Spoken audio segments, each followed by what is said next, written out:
Welcome to the Prepperverse, where we will explore the art, science, and philosophy of preparedness. Hi, I'm Doc J-Mo. Welcome. I'm here today with my son Micah, and we will be discussing the topic of preparedness, but we're going to actually dive into four of the most common questions that we come across that come from people who are new to prepping or haven't really heard of it so much, and they're just kind of getting into that idea. So what's going to happen, how we're going to roll this out, is Mike is going to ask me the first question. I'm going to field that question, and then at the end of that, then I'm going to ask Mike a question, and he's going to address that question. So we're going to do that for four questions, and then we'll talk from there. So go ahead, Micah. All right. First question on our list, and our list is just a general consolidated list of questions that either we've got over the years or that other people we've read online. We've seen people ask these questions, or again that we've had coworkers ask about. So this is just our top four most common questions that we've either had asked to us or that we've read about. And the first question is, what is prepping? Prepping. Okay, what is prepping?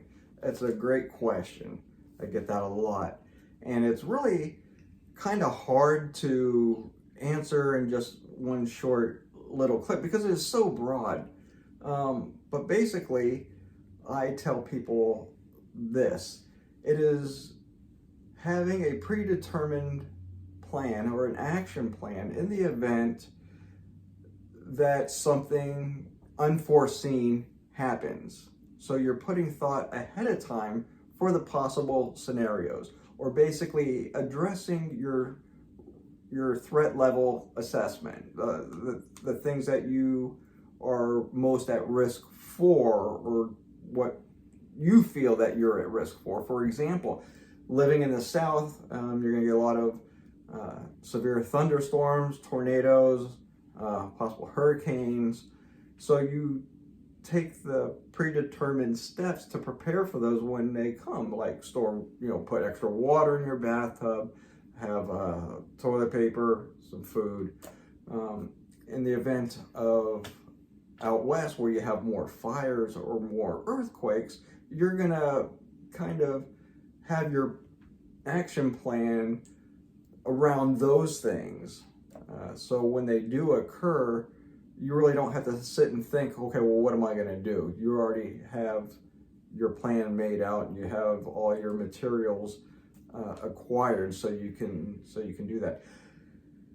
In the context of preppers and survivalists, our risk assessment is more broad. It is more on a grand scale, if you will. For example, an electromagnetic pulse, an EMP. Being prepared and having a forethought out action plan for when that occurs, or a food crisis, or global famine, or another pandemic, or invasion from a foreign military, God forbid, but more on a grand scale, or civil unrest, or just the collapse of society, if you will. So the prepper kind of addresses all those aspects, and for when they come, or if they come, then you are prepared for those, and you're preparing for yourself. But not only yourself, you're preparing for your loved ones, your wife, your husband, your children, your friends, extended family, things like that. And it's something that the whole family can get involved with and do, because there's always something that can be done. And there are preppers from the whole spectrum. You have preppers that live in the city. You have preppers that live in the suburbs. You have preppers that live in the far rural areas. And so there's different degrees, but you want to move in the direction of self-sustainability. You want to be able to take care of you and yours and not have to rely on the government, whether federal or municipal. Or you don't want to have to rely on your neighbor who you know that may be prepping or that you heard, because that, in the event that you go over there because you didn't prepare but he did, that may not end real well. So you want to take the initiative and take the steps, and that's the purpose of this channel, is to help guide you and bring you up to speed, if we can encourage you, inspire you to do so. So hopefully that will kind of answer your question as far as what is prepping, and that's commonly what I tell people. So with that being said, the first question, my question to Micah, which he gets a lot, is why? Why should I prep? I mean, I included some of that already in my answer, but I'll let you expound a little bit more. Yeah, that is one I do hear quite a bit. In being a millennial, millennials don't have the greatest track record of being prepared. As a whole. Really, for anything. I mean, changing a flat tire, it's not the most common knowledge for a prepper or for a millennial. I've had a lot of friends of mine that have asked why I not only live a certain way and I have preparations for different things, but they want to know why and how I really integrate that into my life. I think really like a straightforward answer to that is we're not guaranteed our comfy American lifestyle tomorrow. Really, we're not guaranteed tomorrow anyway. Right. And I think if anything, 2019, 2020, 2021 has shown us that our life here in America is just getting pretty fragile. There's a lot of different variables affecting our daily lives. Exactly, yeah. And not only is it's important to prep for like you and your family, but it's also to prep for others as well, your distant family, and then your friends and your loved ones. But it's a blanket statement, and it really, not only it's something that you can throw dollars at. You can go to the store and you can buy food, you can buy different tools, different preparations that you use on a daily basis, so for your home.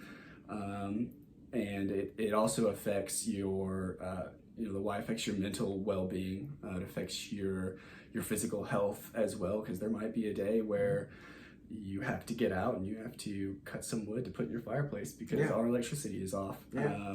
And two, a very, if I may add to that, you're providing security for your family. I mean, if your wife knows that you're prepared and you're putting in forethought for certain types of events, whatever it may be, there's a certain security and peace about that. Absolutely. And I mean, you think of your grandparents, right? Grandma always had a pantry stocked full of food. And then if she would have thought about her grandmother, there would probably be a root cellar, and they'd have cows and chickens.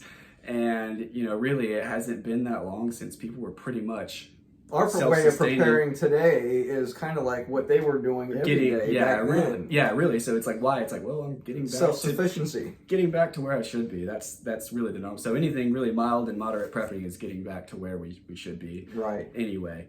But I would say it's, we're not guaranteed tomorrow. There's not only natural disasters, we have viruses, we have man-made disasters, wars, rumors of wars, earthquakes.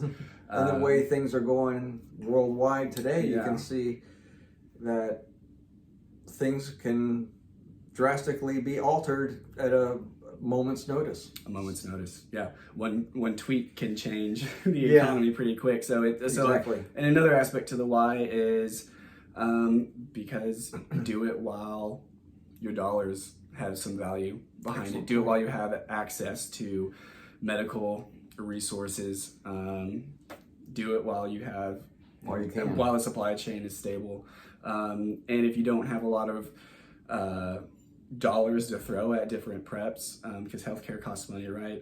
At least, do it while you have access to knowledge bases. Go read some books, go practice, go get out in the field, and take advantage of it while you still have time. Right, and because we don't necessarily have the luxury of time as we would like to think that we used to have. So time is relatively of the essence. Okay, next question. All right, so another pretty common question is, this is overwhelming. Where can I start? What should I start with? And how can I start? Yeah. Okay. Well, there are a lot of resources online that you can get in a lot of YouTube videos. One I can particularly recommend is PJ at Viking Preparedness. Is very, very good. He's one of my best friends. Very good resource, and he had put out a book, which I am in, as a matter of fact. It is called The Survivalist Family, Prepared Citizens for a Strong America. Highly recommend it. It's excellent. But also, this channel is going to be a very good resource, because especially for those who are getting a late start, we're going to help you take a step-by-step approach. But also for the experienced prepper who's been doing it a while, because we're going to start talking about the philosophy, things that we can be doing a little bit better, why you use what you use, and getting more into the medical, getting more into the advanced topics of medicine. So a resource like this channel is excellent.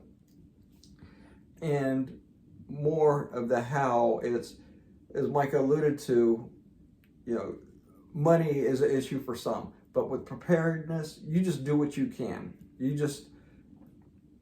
Food and water are probably on the two main things you want to cover. So when you go to the store and you're buying your groceries, and if you don't have a big disposable income, then you can just buy, whatever's on sale. If tuna fish is on sale or green beans, just pick up a couple extra cans, throw them in your cart, and then every time you go, just pick up a little bit of extra, and then eat what you go through. Kind of eat through your rotation of stock. And then also water. You want to have either bottled water, gallon water, but have an alternate water source and a way to purify it as well. There are many, many different water filters on the market today, and I will be doing a video addressing that in the future. And then gear, make sure, we'll talk about bug out bags or 72-hour kits, if you will, for each member of your family. So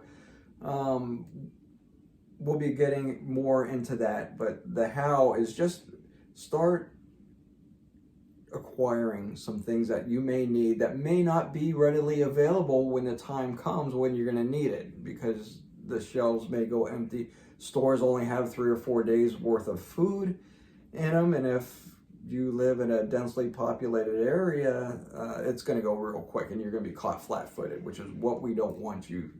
We don't want you in that situation. So, so there's resources. I gave you a quick couple things that you can start getting on now. Make yourself a list. That's always a good starting point. What if you think to yourself, if tomorrow my water's turned off, I don't have electricity, or there's a fire coming and I live out west and I need to go. Write down your 10 most important things and start there. Food and water is always a solid base jumping point. So start there. If you have, if you're on medications, address that too. And if you have children, start thinking about preparations for them. Things that they may need, and also write down on paper so you can have a hard copy of contact information for your friends and family. Absolutely. Because we really don't memorize it so much anymore. We just grab our phone and go and just kind of look up the name, but have things written down for that. And one thing that's pretty easy that actually I just did a couple weeks ago, if you live near a truck stop or a Cracker Barrel, go pick up some free maps, maybe for some of the states around you in the state you live in. That's a pretty easy way, in case Google Maps goes down, or yeah, or, exactly. You want to know how to get GPS. where you're going. Yeah, for sure. I mean, I'm not sure if MapQuest is still has a server keeping it up, but you can go ahead and download some routes that common routes that you take from MapQuest. Absolutely. Okay. One more quick question, and we're going to wrap this up. So, yeah. So our last question is, when do I start prepping? now, Yeah. like I said earlier, we don't necessarily have the luxury of time. If you want to be prepared, once again, you're looking at your risk assessment. What things are you more at risk for? But from the more general aspect, it could be anything at any time. So yesterday would have been a good time to start if you haven't done so already.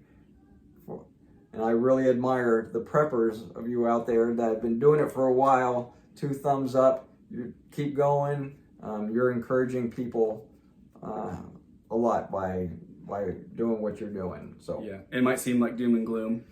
Yes. And it might seem like, oh, it's day late, dollar short, but it's not. Our dollars still have some value. Yeah. It's not over till the obese lady sings. So, but the peace of mind and the security that you'll have by knowing that you have a backup plan. You have a plan, and you have a backup plan, and then you have a backup plan. So that really accounts for a lot. So anyway, that's all the questions that those are the questions that we've been asked most commonly. So we kind of want to get this discussion rolling. And then if you like this information, hit the like button. Please subscribe to the channel. And then also click that little bell, the notification bell. So every time we drop a video, you'll get a notification. And you will watch that. So Micah, thank you so very much for being here today. Thank you for having me. Yep, absolutely. And so we will talk next time.